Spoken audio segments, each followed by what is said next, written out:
I'll try to keep it short. Rosh Hashiva, the Rabbanim, Chashav alumni. Nice to see everybody's faces here. A lot of people don't know this, but every year Rabbi Brickman and Rabbi Weinstein come to America to raise money and also to recruit for Derech. So every time they come to America, they go to a fair on their day off in New York. Now, everybody knows Rabbi Brickman is a little bit tighter on the wallet, and Rabbi Weinstein really likes going to the fair, but there's one part of the fair he never could go to, and that was a helicopter ride over the Hudson. It was $200. So every year, Rabbi Weinstein asks Rabbi Brickman, could we go on the helicopter ride for $200? Rickman says, it's too expensive. Can't go. Anyways, year after year, same Misa happens, and Rabbi Brickman doesn't let it.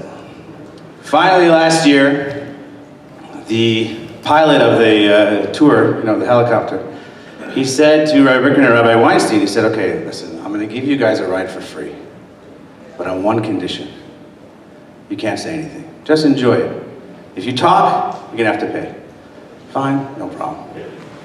So Rabbi Weinstein and Rabbi Brickman get into the helicopter. They fly up over the Hudson, does a little loop-de-loop, sees the whole Manhattan skyline, whatever, I don't even know what they see from LA. Anyways, it's a fun ride. They get back down, and the pilot turns to Rabbi Brickman. He says, Rabbi Brickman, you enjoyed it? He says, yes, it was fantastic. He said, where's Rabbi Weinstein? He said he fell out midway through. He says, what? Why didn't you say anything? $200 is $200.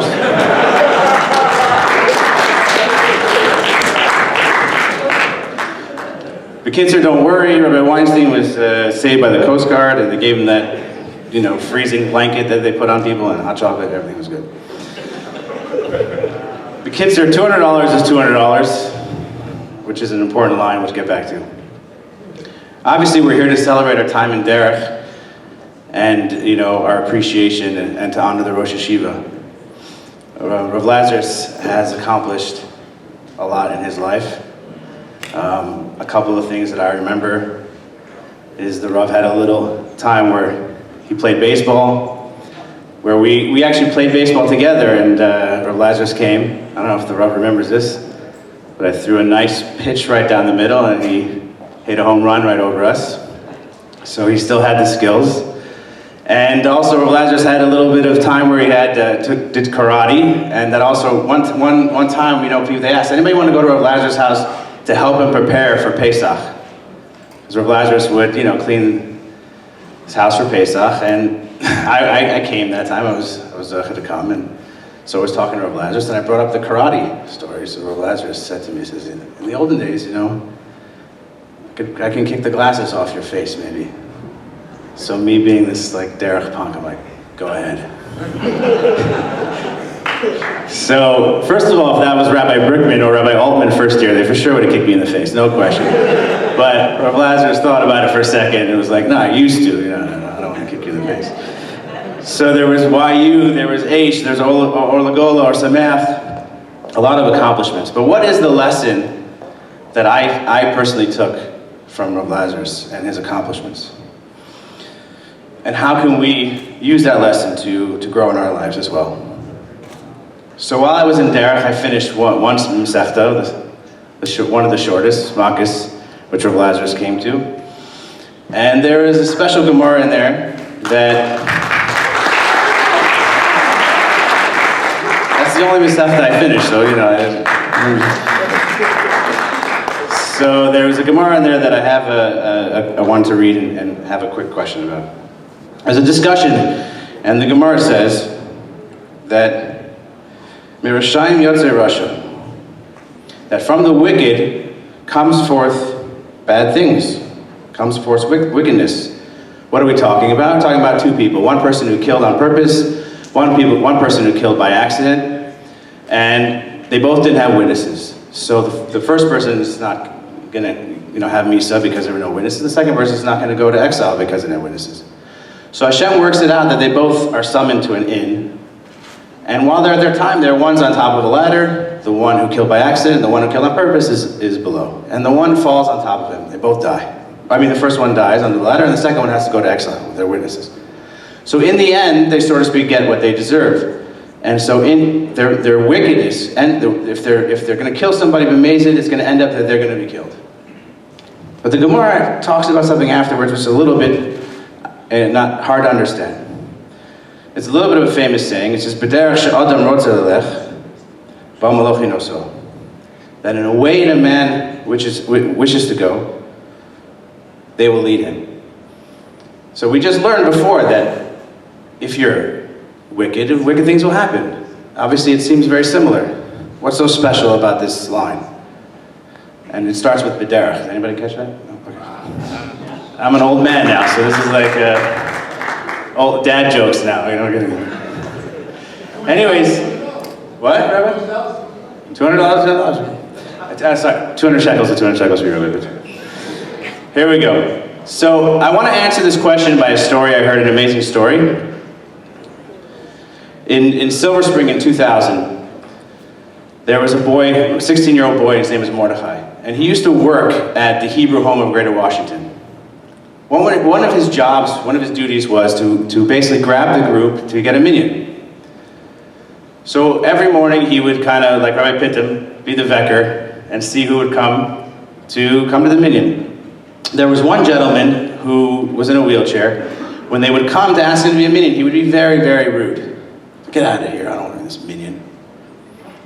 So this Mordechai heard about this and went over to him and he said, "Well, we understand you don't want to come, but why are you so rude?"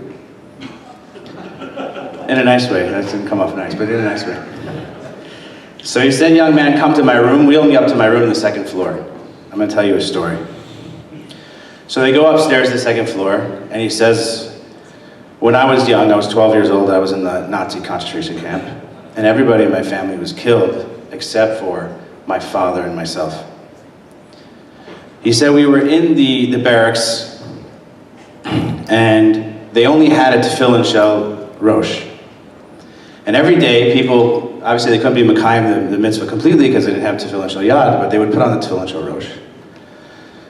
And now it was coming up his bar mitzvah. And his father knew that there was a full set of tefillin in another barracks, but it was very dangerous, obviously.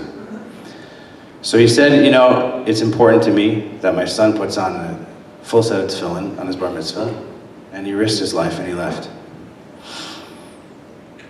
He was coming back on his way, and his son was at the window, and he saw his father coming back. And as soon as he was about to get to the barracks, a Nazi came out and shot him and killed him.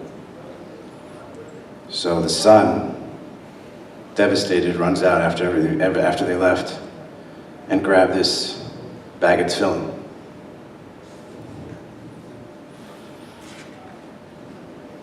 So he says, "Go to the top drawer and pull out this tefillin." So Mordechai goes to the top drawer, he pulls out the bag of tefillin. He says, "This is what my father died for. These dirty black boxes and straps. This is the last thing my father gave me." So Mordechai had no words, obviously. It was a powerful story, sad story. He said, "I'm sorry." He left the room. Days went by, and one day, there was, somebody had a yortzeit, and they only had 9 people, and they really needed a 10th person. So Mordechai didn't know what to do. He was nervous, but he said, "This is my last shot." He goes up to the second floor. He knocks on the door. He says, the old man says, "What, it's you again?"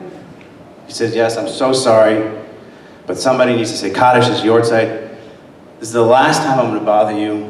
Please come for the minyan."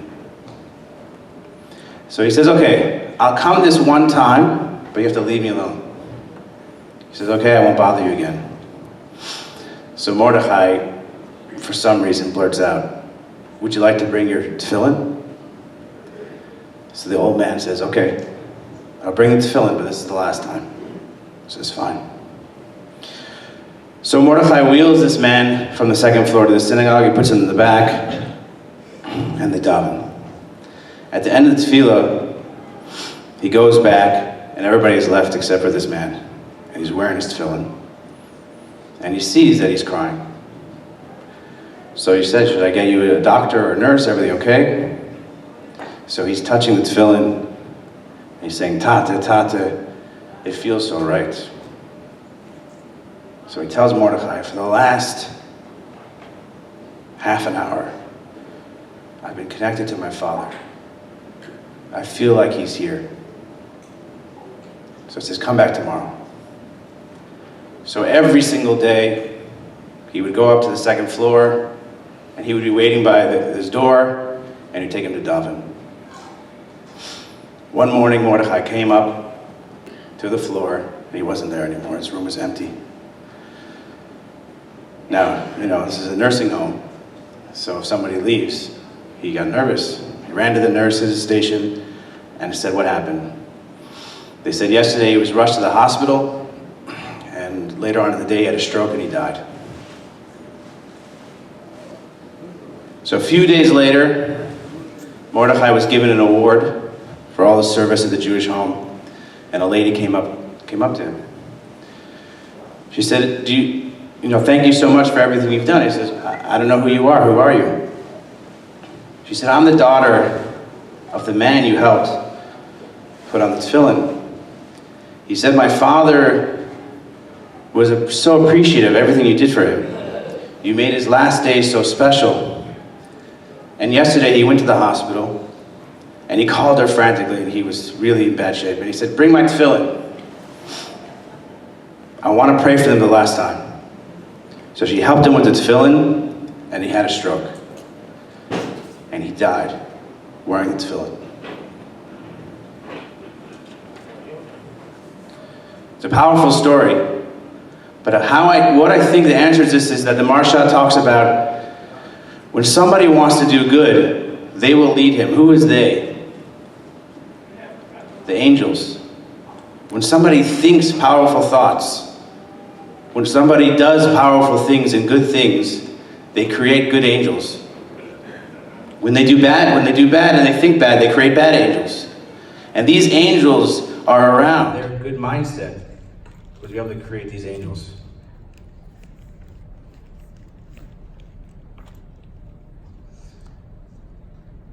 The last thing I want to talk about quickly is that I think that a lot of people, out of sight, out of mind in some ways. And I know I kind of look at the crowd and I think it's a little bit younger than I thought it would be, but there's the older guys too. But some guys that left Derech 20 years ago, we have other things on our plate. We have family, stress, work. We have to support this shul, we have to support Hatzalah, we have to support our schools and tuition. And some of us have in some ways forgotten Derech. And I want to quickly shout out Rabbi Altman, trying his best and reminding us with his Devar Torahs and his emails, and keeping us connected, which Bezrat Hashem, I want to let everybody know that Derech is going to, like Rabbi Rickman said, we are going to work hard at making a stronger connection with everybody. But what can we take from this Devar Torah? What can we take now that we've left Derech? I think if we want to strive to do something, Hashem can help us and create angels and lead us in the path. And I think that one of those is that it's our responsibility now. And I know some of you are younger, but Bezrat Hashem, when you get older and you have a parnasa and you can afford it more, it's our responsibility to give back to Derech. And I think that responsibility should be on our shoulders. There shouldn't be, the Rebbeim and Derech shouldn't have to wait for their paychecks for 1, 2, 3, 4 months. It should be our responsibility to make sure that they're paid on time. They're not living on the good life over here. But if I would tell some of you who are working next week, sorry, we're holding your paycheck, how would you like that? I'm not trying to be a little bit rough, but I think that this is the way that we want to go. And Hashem's going to help us. If it's the way that we want to go, and we want to make sure that no Rebbe should ever have to wait for his paycheck again. That Rabbi Brickman doesn't have to stay up nights figuring out how he's going to make payroll. I think if we create those angels and we create those mindsets and say we're going to do it, we can do it. So I started off the speech with a joke, $200 is $200. But really, it's not a joke, it's serious. $200 is $200 for what? $200 is $200 for a car satov to Derech. $200 is $200 that every single time we see our children, the innocence and the purity of our children, we can donate back to Derech for a thank you for that. When my son, I dropped him off for school, he was a little queasy, he threw up. So we go to school and I said, listen, he threw up but he's fine. I said, no, we have a rule, 24 hours, if you throw up, you can't go to school. So I told my son, I said, he's 4 years old. I said, I'm sorry, I have to take you home. He said, but Abba, if I don't learn, who's gonna hold up the world? In all sincerity. And I'm sure all of us see that. All of us see that, you know, again, some of you are young, but when we're sitting at the Shabbos table and we see our children and the purity and the connection that they have with Hashem and us, we owe that to Derech. So $200 is $200 for the nachas that we get from our children. $200 is $200 for the next guy who walks in the base measures next year. Derech's having 20 second year guys. They're barely paying a penny, like a lot of us barely paid a penny. I didn't give Derech one penny when I was there. So I think that it's a message. When Rabbi Popko spoke, I'll end with this. He spoke one time before Yom Kippur. I don't know if my Chaver remembers. And he was talking about the Seres Tshuva. And he was telling a story about these soldiers who were playing cards in the general's office. And he says, you don't play cards in the general's office. Right, Rabbi? He was trying to say in the Seres Tshuva, we take it seriously. You don't play cards in the general's office. So, I want to leave you with, this obviously was a joke, but in seriousness, $200 is $200. I want you guys all to remember, as you go on in life, to think of Derech, give back. We're going to do the charity campaign or some sort of campaign every year. And this is important. Every year, please try to put money aside and donate as much as you can to Derech. And I hope this speech can leave a roishem on you that you're going to remember. And so when the charity campaign happens, you're going to think, oh, David Hareidim said $200, maybe I said $2,000, I don't know. Forget, just donate $2,000. Whatever the higher number is you remember, just give. But if you don't remember, I'm going to do a little something special so you can remember. Michael, can you do me a favor? Ben, Noah, can you pass out those boxes, please? Okay, so now for the Derech Rebbeim who are not privy to know the American kind of slogans, I would say.